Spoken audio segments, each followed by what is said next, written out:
Okay, welcome to the water introduction to our new filter, our jet wash pre-coat filters, which we're going to try and explain the differences between a traditional sand filter and our modern pre-coat filters, the advantages and the basic operations and the basic differences between doing a backwash on a sand filter and replacing the media in our filter. So you'll notice, the first thing you'll notice is that you can actually see inside the filter and see what's operating and how it's operating. And you can see in here, you can see the perlite actually surrounding the tube elements inside the filter. When we start the filter, we do what's called a pre-coat cycle, so we have to mount the perlite onto the tubes, and that's this intricate system of pipes and automatic valves. The controller does all the hard work. It's just press the button and the filter does all the work itself. With the pipe work, we've got basically two systems. We've got to start with the difference between a sand filter and our filter is our filter, the water enters the bottom. The water enters the bottom of the filter and the water exits the top of the filter, the opposite to a normal sand filter.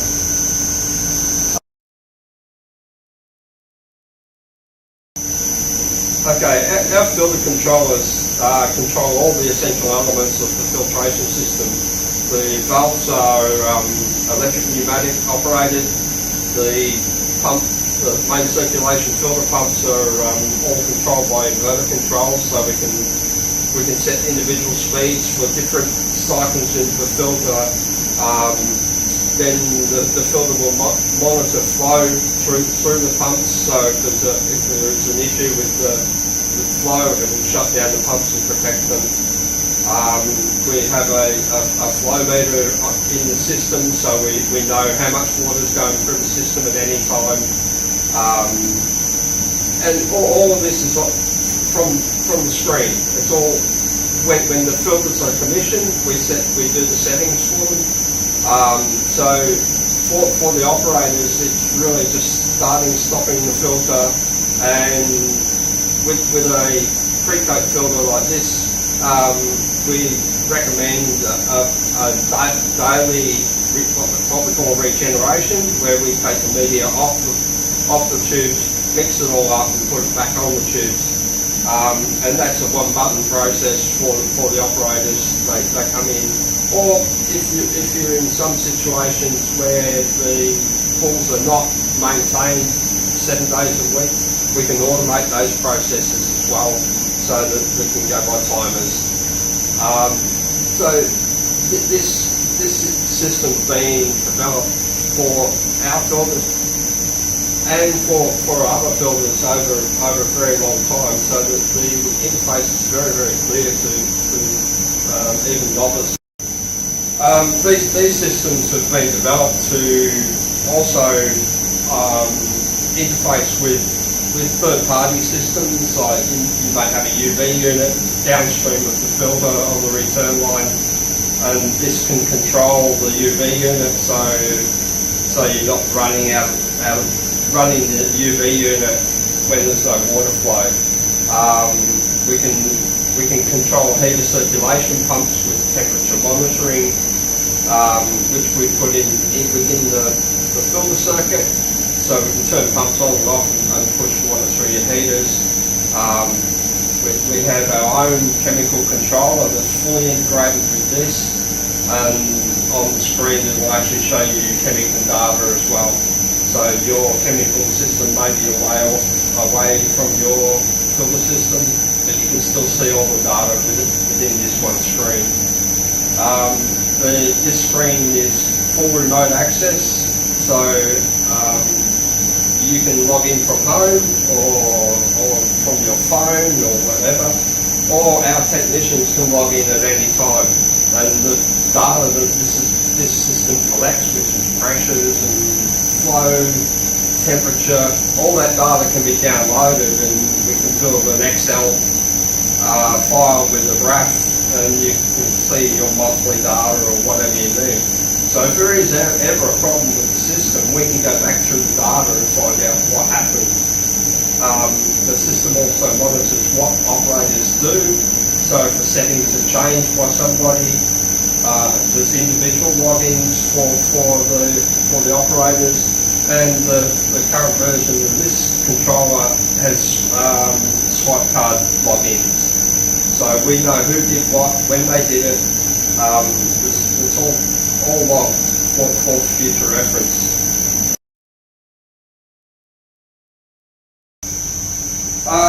All our systems use inverter-driven or AC drive, VFD, whatever you want to call them, to control the main circulation pumps for the filter. There's many reasons for doing that, but we traditionally use larger pumps on these filters, but also the filter has different modes, so we need to be able to control the speed of the water or the flow rate of the water in those modes. Our inverters come in a custom cabinet, so they can be simply installed in existing or new installations, and we have earth leakage or RCCB protection systems built into this, base failure protection. And also we run reactors and NC filters to protect computer systems around it, and also to make the pumps run as efficiently as possible. Okay, our chemical controllers, the main difference you'll see on our chemical controllers is that we have a graph on the screen.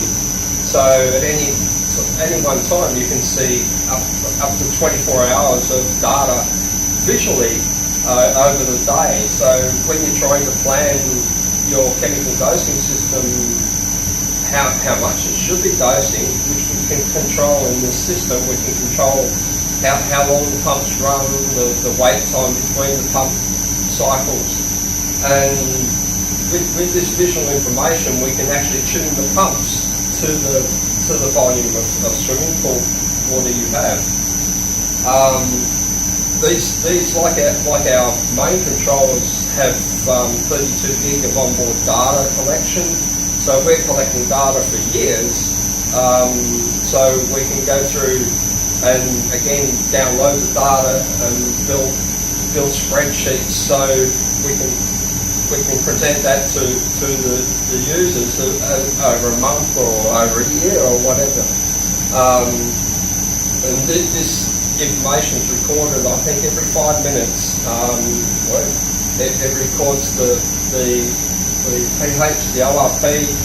In the case of this one, it will record free available chlorine as well. So then we can sit down and build a graph which shows free available chlorine and ORP and see if these numbers are tracking together, which means that we can actually monitor how efficient the sensors are working. And all this is all these sensors are mounted in an acrylic flow cell, so you can see what's going on with your sensor. You can see it. It has a flow protection system built in, so it won't dose when the filter system's shut down for any reason. Okay, earlier we were trying to describe the differences between a pre-coat filter and a sand filter, and we all know that we just start our sand filter, we rinse the sand and off we go. With a pre-coat filter, we have to actually build the pre-coat onto the tubes every time we start the filter, and for that we have this pre-coat line, which is this line up here. We come down through here, through our sight glass, through an automatic valve, which is all controlled by the controller, and back through our pump. And we can actually run water through our pump and through our filter without returning water to the swimming pool. And what this does is, as the perlite builds up on the outside of the tubes, it stops going through the tubes and stops going through this pre-coat system, and we can view that in the sight glass. This process normally takes around about 10 minutes at the start. It depends on the size of the filter. Some of the smaller filters are a little bit faster. Some of the bigger filters may take a little bit longer.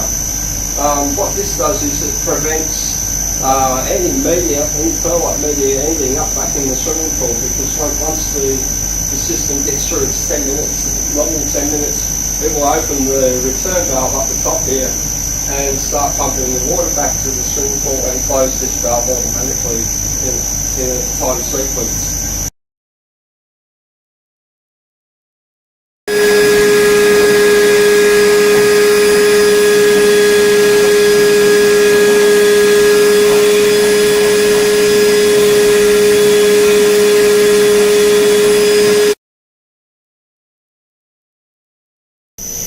Okay, now you can see our fresh, brand new perlite in our filter.